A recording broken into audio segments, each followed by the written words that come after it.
Okay, and as Robin said, this session will be recorded, and so we hope to be so we will be posting this afterwards for those who can't join us, or for those of you who want to listen to sections again. We will have access to this. So, and as Robin said, please turn off your mics while you're not speaking. This is a meeting format, so it is more participatory than the some of the other sessions that you may have been attending. So we encourage your input. There's not a large group here, so feel free to join in. And I know some people have trouble with their connection, so we will not be offended if you leave your camera off. If you want to turn your camera on, that is fine as well. In fact, I may turn mine off once the other to feature the speakers. If you want to change your view, there's up in the right-hand corner, you can go from gallery to speaker view. And so we just, yes. I am relieved that this conference has been going so well technologically, but recognizing that I think we all know that there can be glitches, so please be patient if there are. And I want to start also, you may notice that in Canada, we will begin our sessions with a land acknowledgement. I would like to acknowledge that the Coady Institute and St. Francis Xavier University are in Mi'kma'ki, the ancestral and unceded territory of the Mi'kmaq people. This territory is covered by the Treaties of Peace and Friendship, which Mi'kmaq and Maliseet peoples first signed with the British Crown in 1725.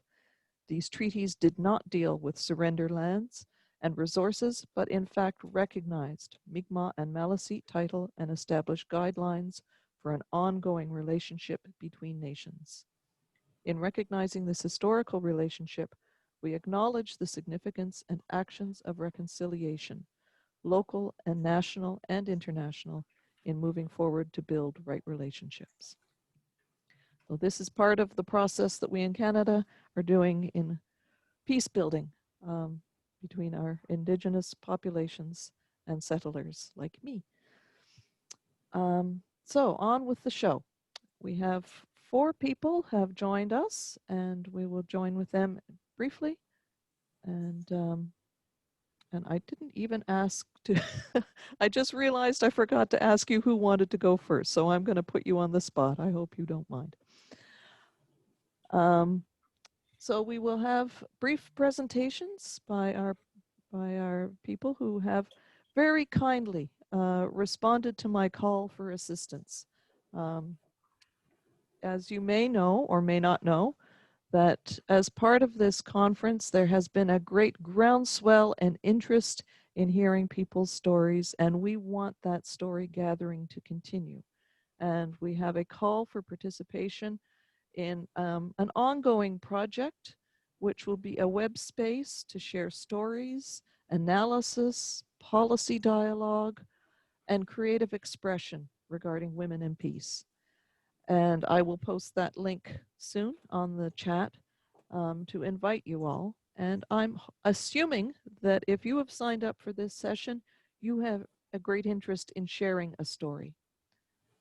For those of you who have taken my courses in the past, I like to start with Alice Walker's a quote, "Wisdom requires a pause." And that means we need to stop sometimes and think, and that's okay. So as I transition to our first speaker, pause for a second and think about the story you want to share, and keep that in mind as you hear these presentations. So I am going to start with the first person on my screen, Dorothy. Will you be willing to lead us in the discussion?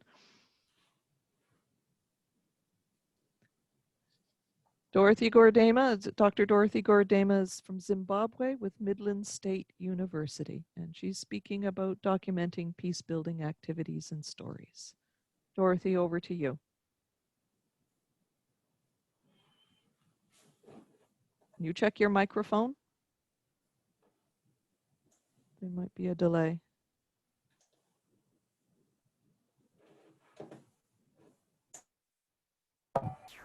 There we go. Okay, thank you very much. Good afternoon, co-presenters. Good afternoon, everybody. Um, Thank you uh, for giving me this opportunity to start presenting on this session. Um, my presentation is focusing on the documentation of peace building stories and activities. Despite strong evidence of women's numerous creative and courageous peace-building activities, their stories are rarely documented. Even when women have been instrumental in forging peace processes, we do not get to hear enough of their contributions.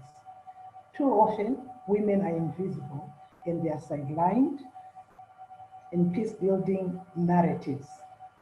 So, my presentation, esteemed colleagues, today urges women peace builders across to share with other women across the globe their peace stories through documenting. It is hoped that when women read or hear about these peace stories, they are motivated by the success stories of other women, and they too will start contributing towards the peace building activities in their own countries.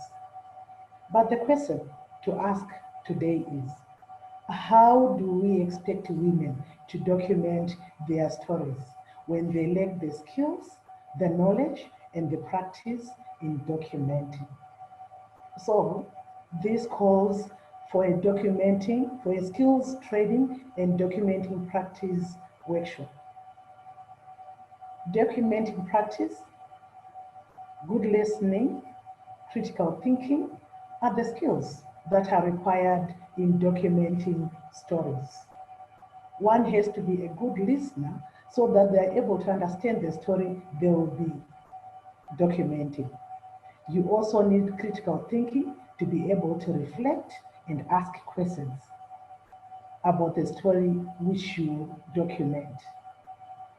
Documenting practice session is necessary to enhance the skills in documenting and also to apply skills in good listening and critical thinking. For practicing purposes, mock stories are told.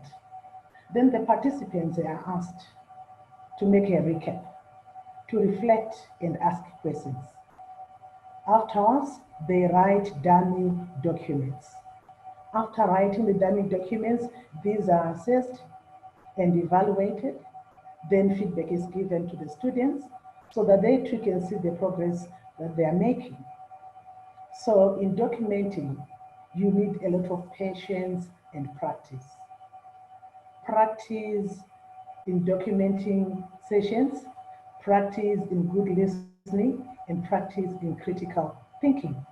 Practicing over and over again, as the saying goes, practice makes perfect. When you practice, you find that your skills are honed or they're enhanced, and you also become more confident in your documenting sessions. Documenting is a process that is learned, that is created and facilitated in stages. So once the documenter or the participants acquire the skills in documenting, they will be able to decide on what to document and how, to identify the technology that is needed in the documenting of the story. They are also able to gather information and evidence that will be used in the writing of the document. Then to reflect on issues in a structural way, bringing in logic and insight. Then draw conclusions based on evidence and good assumptions. In brief, what am I saying? I am saying women themselves should take up the challenge in documenting their stories. It is most befitting that these stories are amplified through documenting. When we document peace building stories, we continue the dialogue on the role of women in peace building and as peace builders for many years to come. Thank you very much.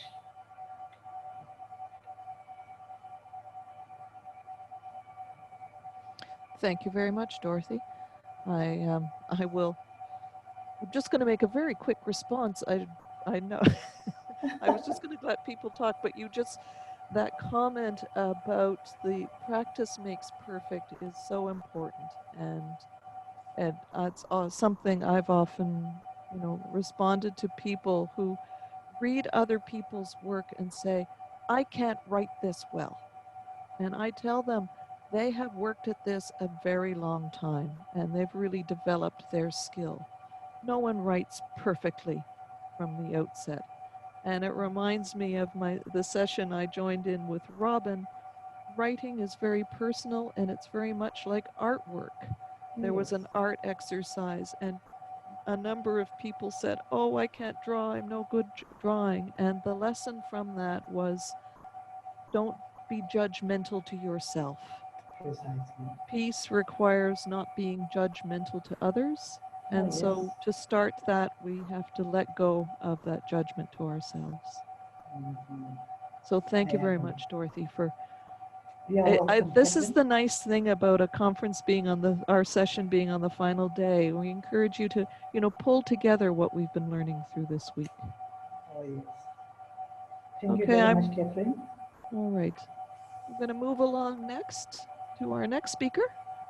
On my screen is Aparna Lall from India with Welthungerhilfe in India. And she has experience with storytelling and communications. And I will just move right on over to Aparna. Welcome. Thank you, Catherine.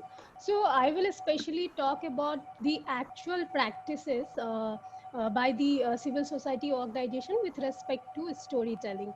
So because that is my background. So in the past 7 years, I have been associated with 60, 70 civil society organization in India, working on different thematical areas through my project. So what I understood that there is a very noticeable pattern when it comes to external communication. You can see that still, I don't know how relevant it is internationally, but in India, many of the organizations, they are working amazing, they are doing amazing work. They are creating a very good grassroots level change.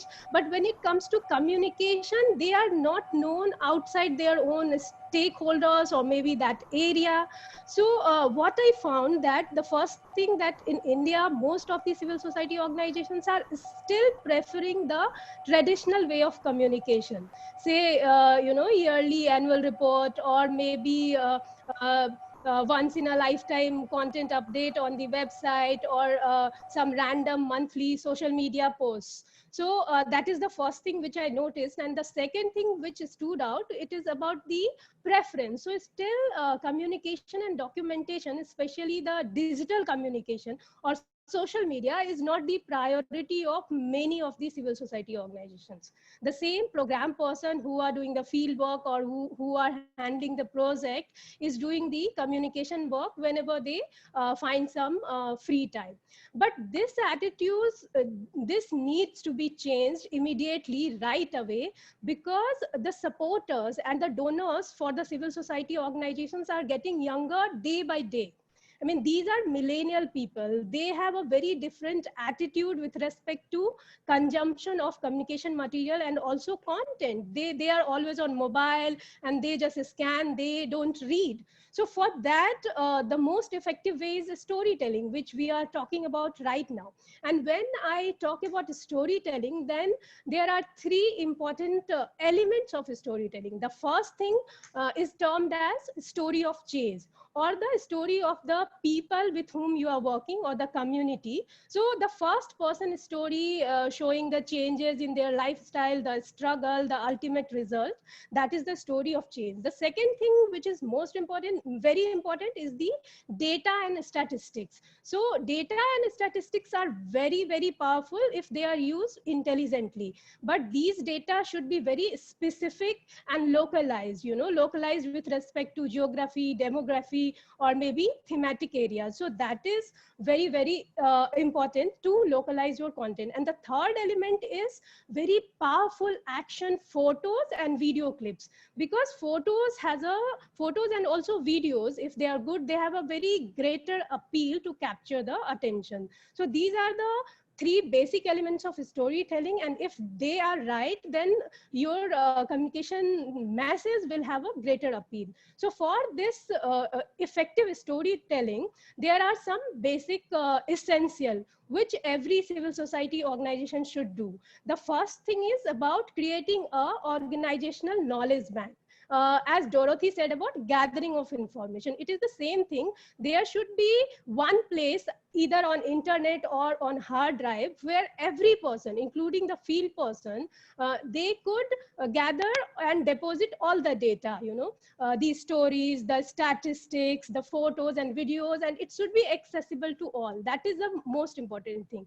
Second thing, which is very important, is the creation of contact database. In every organization, there should be an Excel, which is again should be accessible to everyone, and there the organization should maintain the email ID and phone number of all the relevant people, either they are donors or journalists or volunteers or influencers or anyone. And this data, this sheet should be updated regularly, so that whenever your communication material is ready, you have the list of people whom you can disseminate these communication material, and have a greater and wider outreach.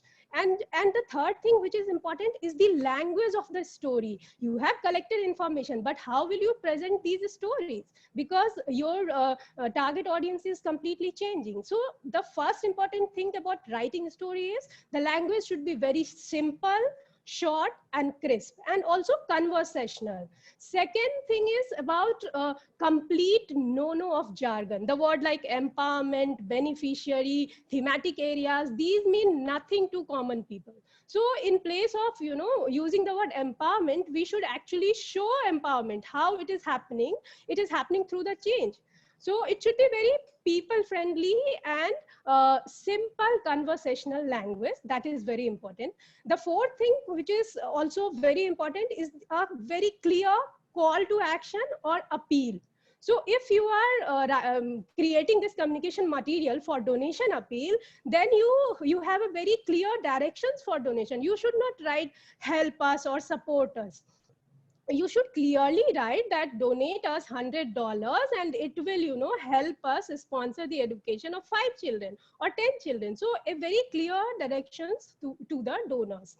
And last but not the least, the frequency of posting or engagement with the donors or supporters or advocates, that is very, very important. As it should not be like that once in a blue moon, in 1 month you are doing some post. There should be a schedule and you should fix to it.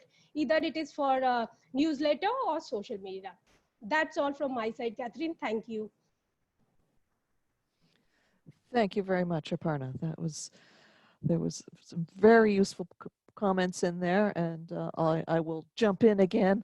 And I think that that was a really important point as well about how communications, especially in the NGO sector, do still tend to be fairly traditional in annual reports and dry policy papers. And so we've become so much more creative in participatory and creative ways with adult education and research, that we can do more to share our knowledge in creative ways and clear ways. So yes, we'll take that minute, let you everyone take their pause for just a minute to think, reflect, learn, as we move on to our next speaker, who is Sherna Alexander, a coady graduate from Trinidad and Tobago. So welcome, Sherna. Thank you very much, and it is indeed a pleasure to be here. We are all storytellers, public speakers and writers. Stories are all around us, After all, we live in a world of stories.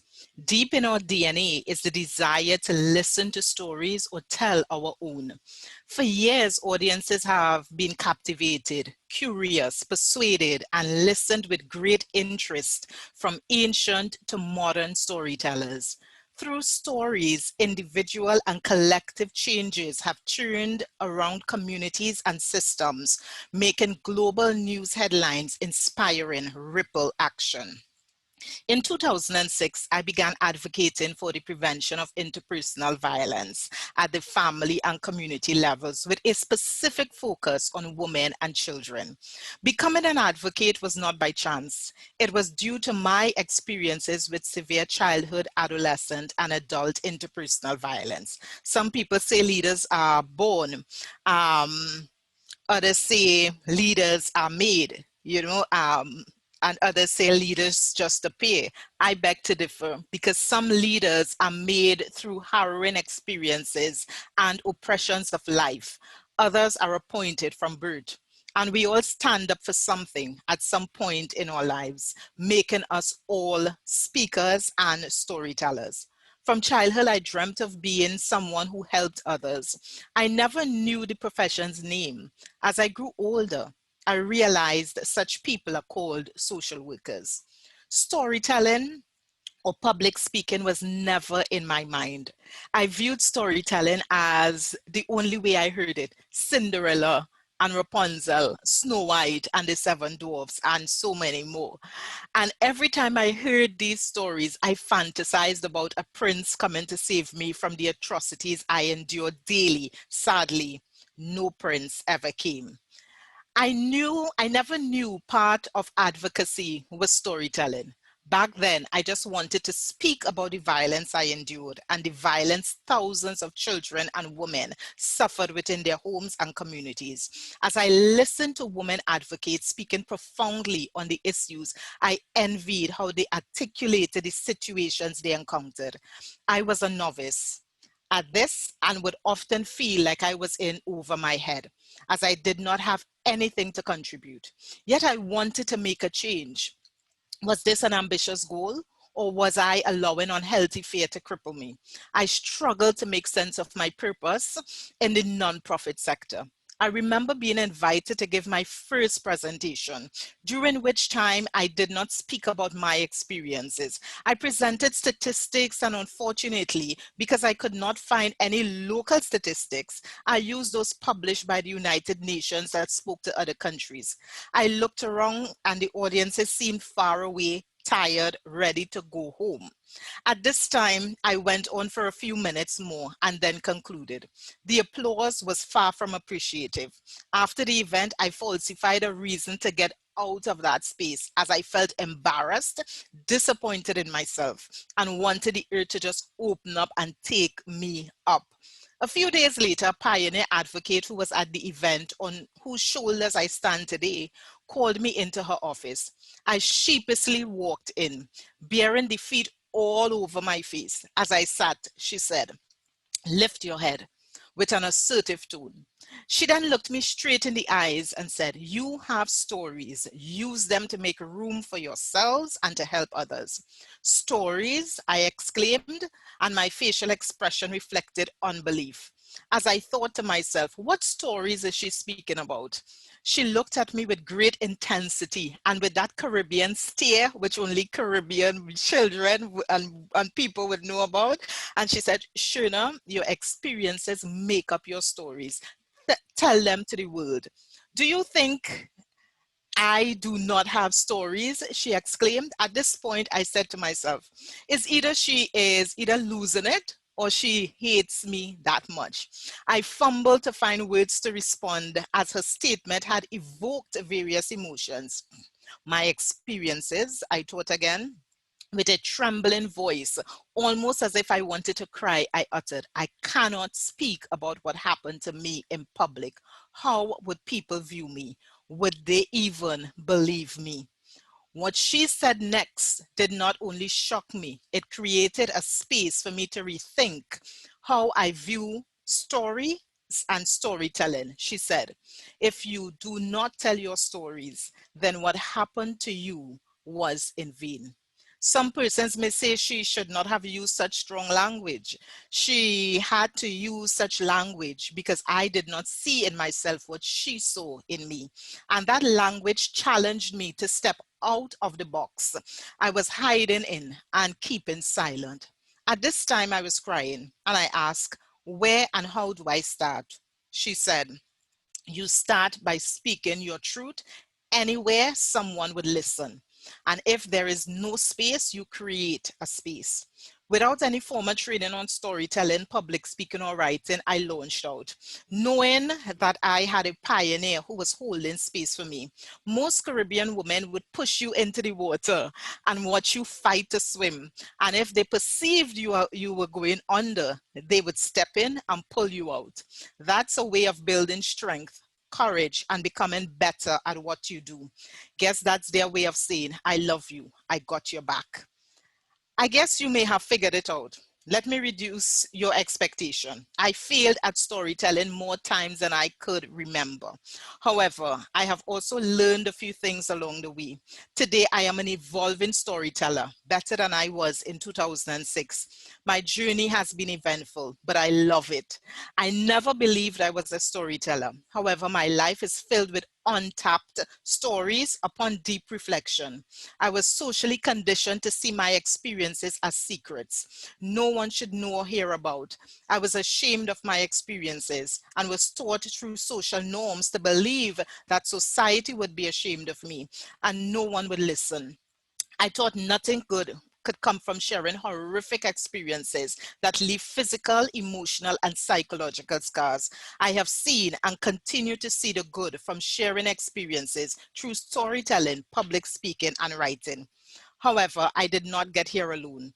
I met individual and collective Amazon sisters who I drew inspiration from and challenged me to be better the next time I spoke or wrote.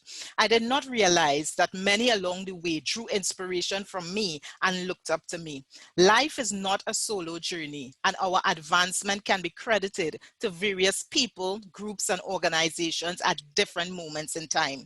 When I received the invitation from Catherine to be one of the panelists for this empowering, prolific, and historical e-conference, I thought about sharing the work I do with individuals and groups to build their capacity to tell their stories and that of others through advocacy. I thought about sharing on conflict transformation and peace building and that work I do. I even thought about speaking on the work I do with communities, and more so that falls in line with women, peace, and security. However, in all the work I do, I see hundreds who may have the information, who are better writers than me, struggle with themselves, struggle to tell their own stories, even with all the tools. And I thought, what better tribute to women and girls listening who are struggling to tell their stories than to share with them what I have learned along the way. And I will quickly go through this list. Here are some of the lessons I learned in my quest to tell stories and to write and speak. Believe it before you speak it. Before you share your story, you must believe it. When I started, I acknowledged my experiences. I spoke about how they impacted my life. However, something was missing. I was not connecting with my story because I was disconnected from certain aspects of my experiences. Shame, guilt, and unhealthy fear created a veil for me to hide behind, even though I was in the public's view. I was speaking, but I was detached. I was not reliving my story. I was narrating a situation, which can be rather dull. I was passionate. However, I was not driven by passion because unhealthy fear created a disconnection. When you believe in your story, you bring it to life with passion, purpose, and hope. This does not mean that your story is not factual.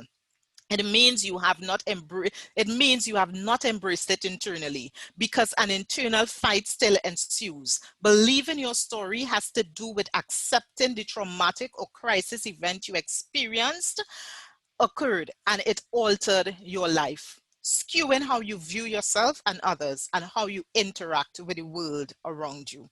So my other steps will resist the urge to rewrite your story. Society tells us that we must rewrite our story so it will become palatable to their ears. And my thing is, if we are able to live through horrific atrocities, then those in society should be able to listen as we speak. Rethink perfection.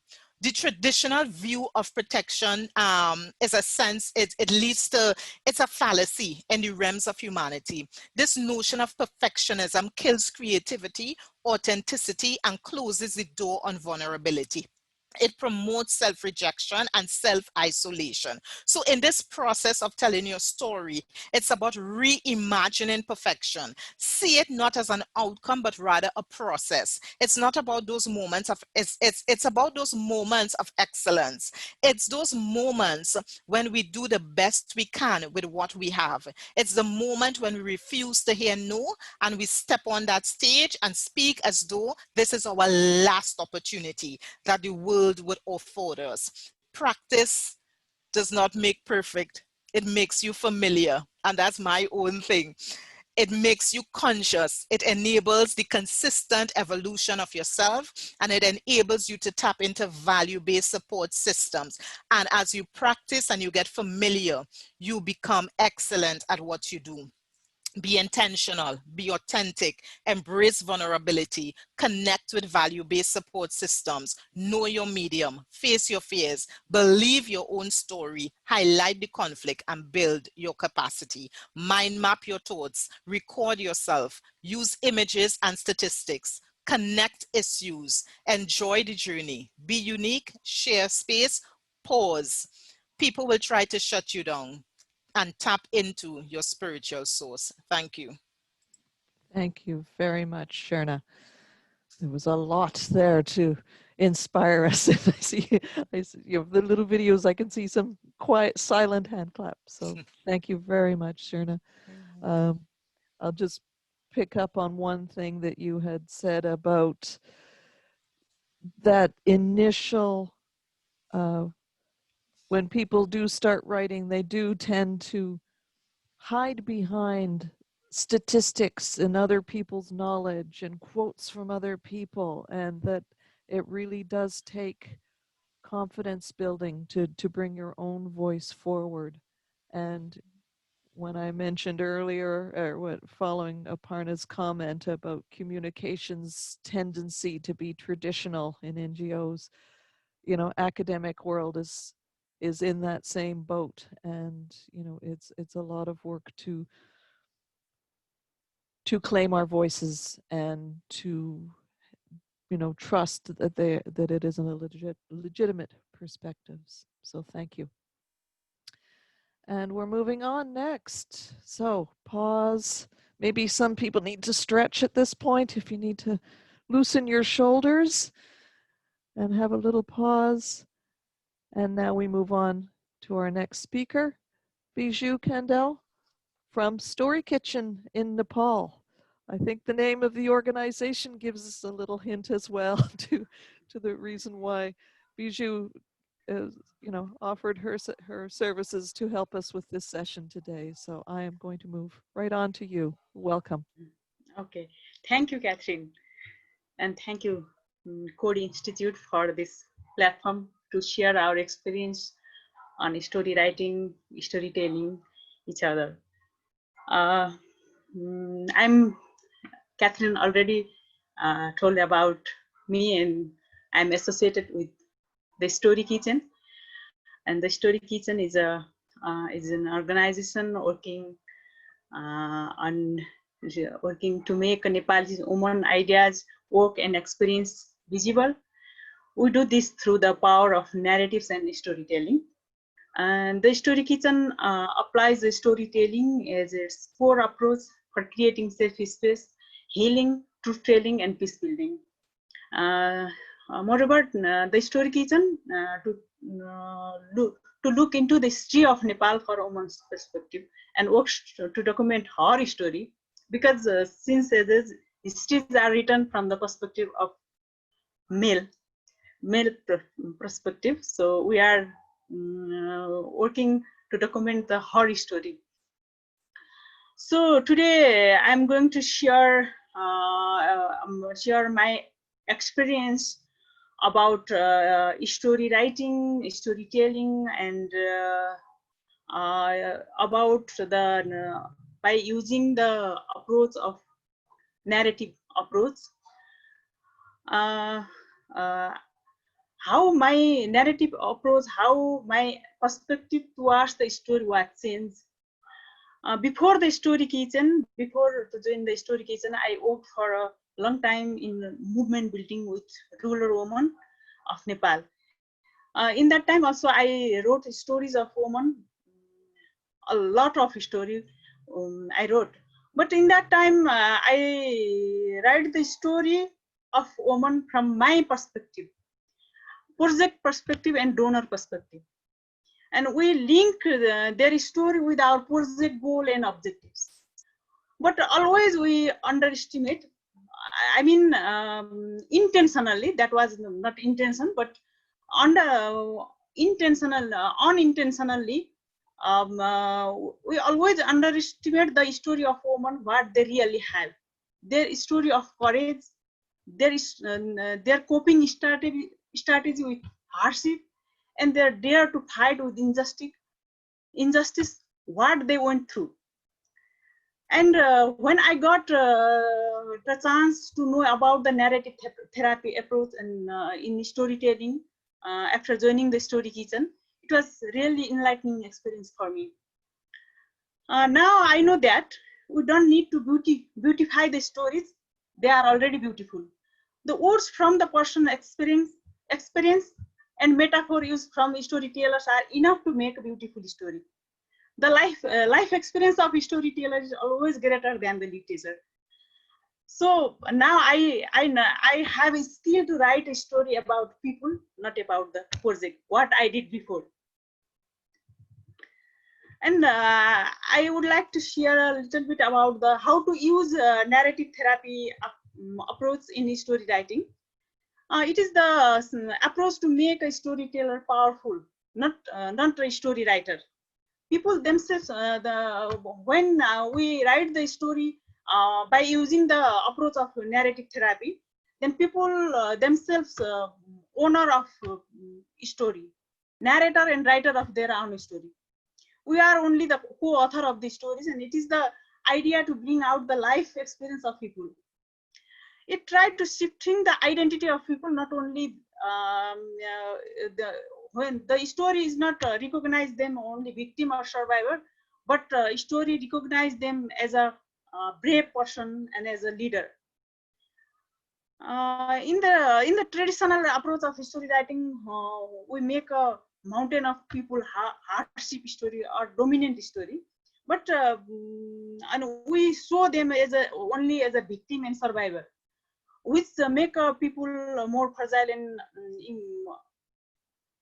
like I am nothing or emotion of I am nothing. But intention of narrative approach is to strengthen and empower the storyteller as well as to energize to the reader as well.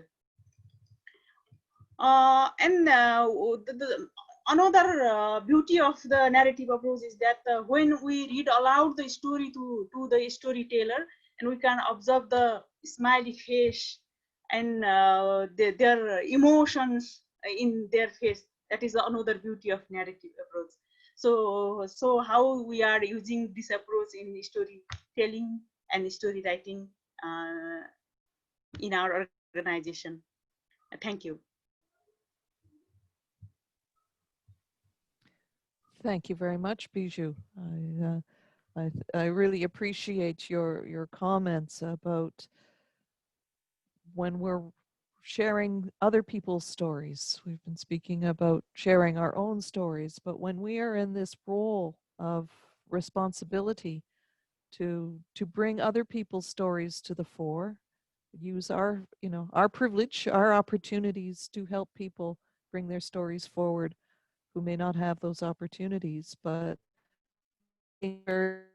not in our own views or expectations of what our donors or what our audiences expect. I really appreciate that comment you said of we do not need to beautify because their stories are already beautiful. I think that's very powerful comment. So thank you very much, Biju. So pause, soak that in, everyone. I did have lined up a fifth speaker. Robin, I don't think she was able to join. Did you see her name in there? Her name is Andy, right? Is that what you Yes. said? Yeah. I don't see her. I know that I've heard through other sessions that there have been some real power challenges in some places losing their electricity. So she may have been affected by power situations as well. Anyway, so I do want to acknowledge Andikuza Makumula from Malawi with Literacy for Change, who wanted to join with us today, because she was going to speak about how stories lead to change. We gather these stories, and then what do we do with them? I will follow up with her later, and if she has something to share, I will post it on our web page.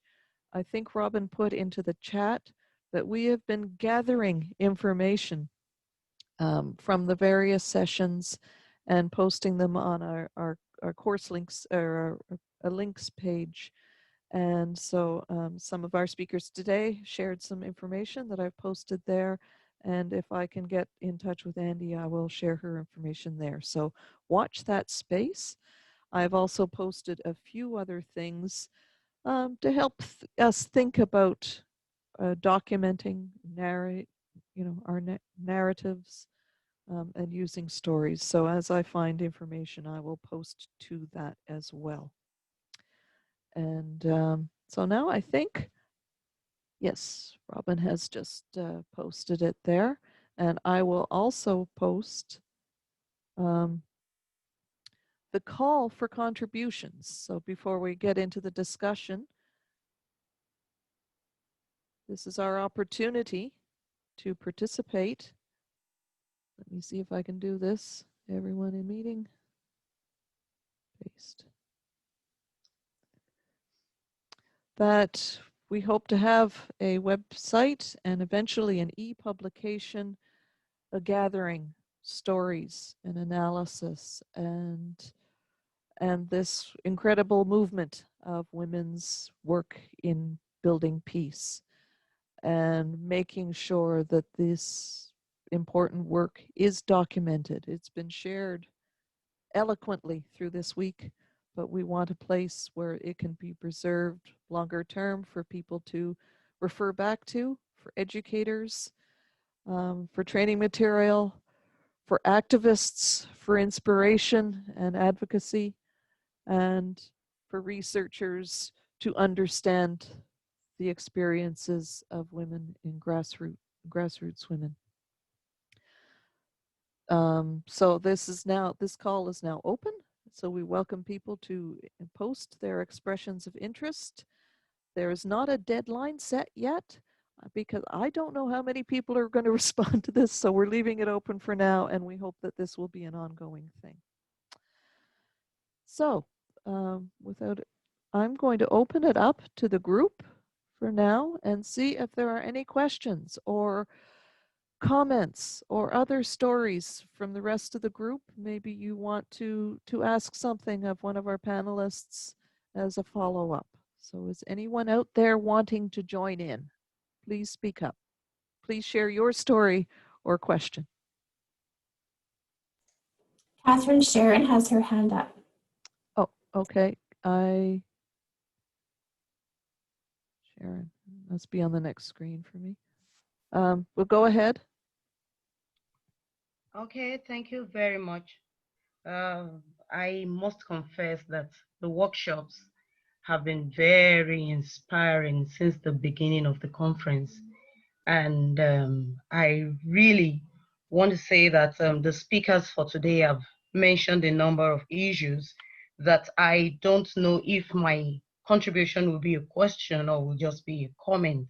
But let me just start this way and say that when the first speaker raised the issue of documentation, I was going to say that it's important for us to maintain some level of objectivity in our documentation.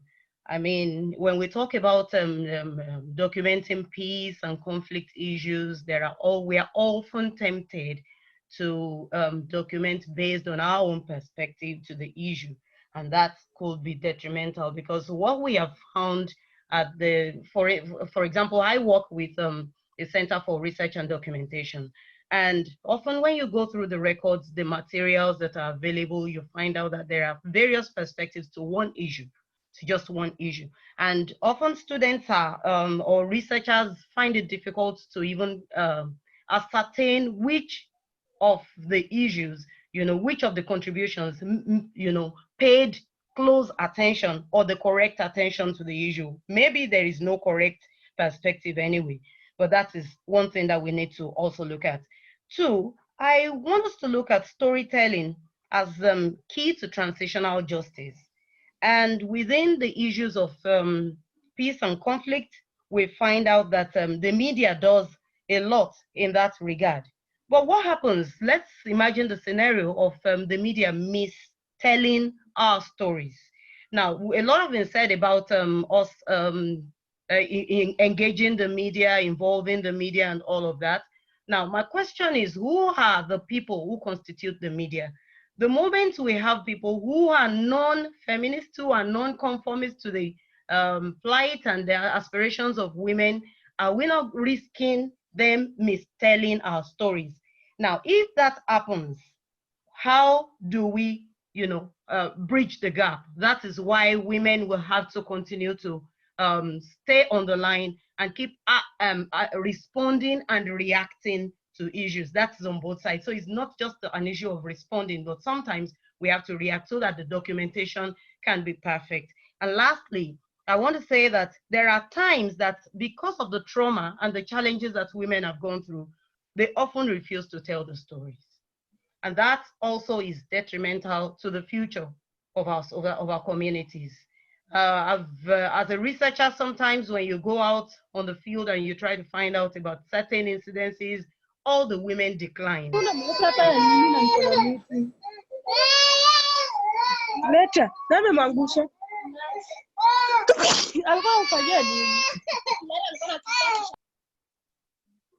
Yes, so often women decline telling the stories.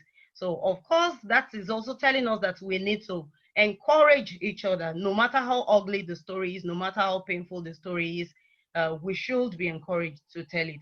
Thank you to all the speakers once again. Good morning. Thank you. Thank you.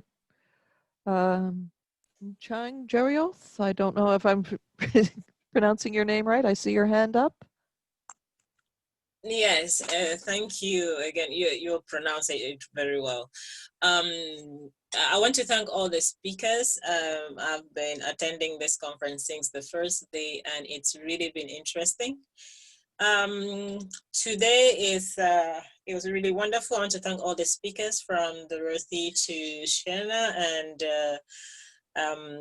to our last speaker. But I have one question here on the presentation of Shena. I don't know if I'm pronouncing well the name, but I think it is Shena, yes. You talked about perfection, the traditional way of the way we always want stories to be perfect and things like that. I have a problem from my own point of view, because we have when you consider the different actors that have to tell their stories, I'm sort of divided, because okay, in the grassroots, but again, when you travel abroad, you have a different way of listening to stories, looking at stories, and the people that do tell the stories they naturally tell it, they tell it in a different way. So I wanted to ask, how do we bridge that? Because it seems like there's a gap. There's a gap some way that people would want you to tell a story in a particular way. How do we bridge that gap so as to make it that those who are telling the story, they tell it in such a way that it's been perceived the way they really want to tell it, not being influenced by those who come from outside, by the different readers. That's what I mean. I don't know if you got my question. Yeah, I got the question, and you know, you spoke about the different contexts. The context for someone who has a story, let's say in a rural community in Kenya, and the context of someone who has a story in a country like Canada, Nova Yep. Scotia. While there may be some similarities to the individuals experiencing certain type of injustices, both stories are unique, and the context should be taken into account, but also who is telling the story. If the story is being told by the individual who experienced the atrocity, then the depth and the authenticity and the strength of the story will come off with different types of energies. If the story is being narrated by a second or a third party, then you will get some type of changes to that story. And, you know, with studying under Catherine is always go to the primary source when you're citing. And the primary source is the person who experienced that violence, and building their capacity with the skills and the tools to tell their own stories. And this is why I spoke in my journey, that urge to rewrite our stories. When we go through violence, we are silenced when we experience it. When we come away from that violence, society tells us, be silent still. Tell your story in a real nice way. Package it in a way that it would be acceptable to those of us who are listening. The rawness of the story, the ugliness of the story, the messiness of the story. We don't really want to hear that, because you know why? It will hold us to account. It will make us responsible to act. And even in telling our stories, there is the notion of trying and for us to rewrite our stories. And this is why I urge people who are storytellers telling stories to resist that urge to rewrite, because when you rewrite, you're dishonoring the value of your story, and you're not holding your story and placing it at the center of truth. So again, you know, in responding and in closing to that response is context matters. The context will carry a different tone of the story, but the fundamental aspects of the story remains the same. I hope this answers your question. Yes, thank you. Thank you, Sherna. I'm just going to, I don't see any other hands, so I'm going to go back to Sharon's comments about, because I think it feeds off this just past question about objectivity. It's one of the words that's used when we're struggling with how are we ensuring that story is authentic and not in, you know, not being shifted too much by certain, you know, agendas, but because in advocacy work, we are often challenged by opponents to say, oh, you're biased, that's not true. But we're saying that, oh, these are important and they are valid, but what are ways that we ensure these are reliable and that we can stand behind them? So maybe any of our other panelists may respond to that, as well as Sharon's comment about how do we engage with the media who are not supportive or understanding, you know, who don't understand. And so there's that element of media education to get people on board in terms of supporting and bringing these stories to light. So I'm going to open it up to the rest of the panel.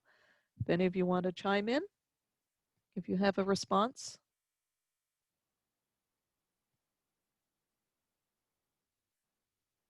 So Dorothy, Aparna, or Biju, do you have any other comments to add?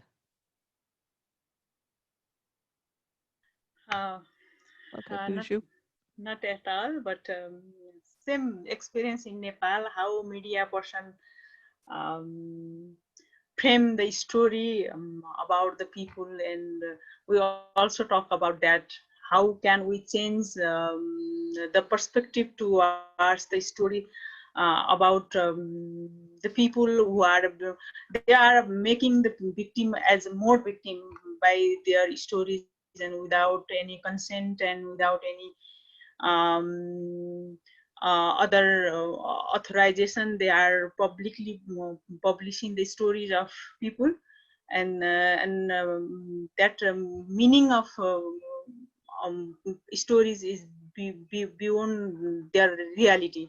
So that was also the problem. That is also the situation in Nepal.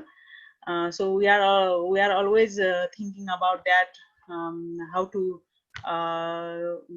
educate the media person about the authenticity and how to write a story from the perspective of storytelling. They are the owner of the story, and they have a right to publish or not publish their story. So we are also thinking about that. That's all. Yeah, so from my side, I agree with what Sherna said, but as I'm an ex-journalist, so I will give you that perspective of the media. So currently the situation of media is not very good, you know. The editorial freedom is very much restricted everywhere. That is the one thing. So they are constantly trying to make the stories and even all kind of stories very sensational. So there is a need to keep yourself away from that trap.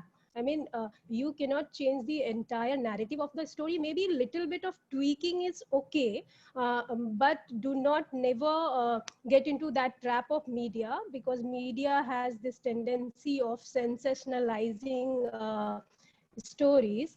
Second thing, from the communication perspective, different research have shown that if you are showing too much pain, too much hopelessness, then by the general people, that situation is not liked very much. I'm not saying it is ethical or not, but the common people, they do not associate with too much helplessness or hopelessness, because they think they cannot change the situation. Even if they are doing something, they are donating or they are sharing your stories or they are becoming advocate of your stories, but if the situation is very hopeless, they feel disconnected to that story. So there should be some middle ground. That is my point. Thank you. All right. Thank you, Aparna. Dorothy, do you have any final comments? We're coming up to the end of the hour. Do you have anything to add? It's your mic. Can you check your mic? Thank you, Catherine. I've got nothing to share or to add. Okay. All right. Okay. Well, I see where the hour sped right through. So I want to thank everybody, all of you, for my new friends and my old friends. It was so nice to see familiar names flashing up on the screen here and a lot of new names. So it's been a great to meet a lot of people. And we will stay in touch. I will keep, as I mentioned in the chat, a couple of web pages where there's more information, and I will keep that updated. And please feel free to contact me anytime. And if you have ideas for keeping this process going of documenting and sharing women's stories and knowledge. Thank you very much, everybody. And that's Thank all. you, everyone. Thank you. Okay. Thank you. Bye. Bye. Thank you.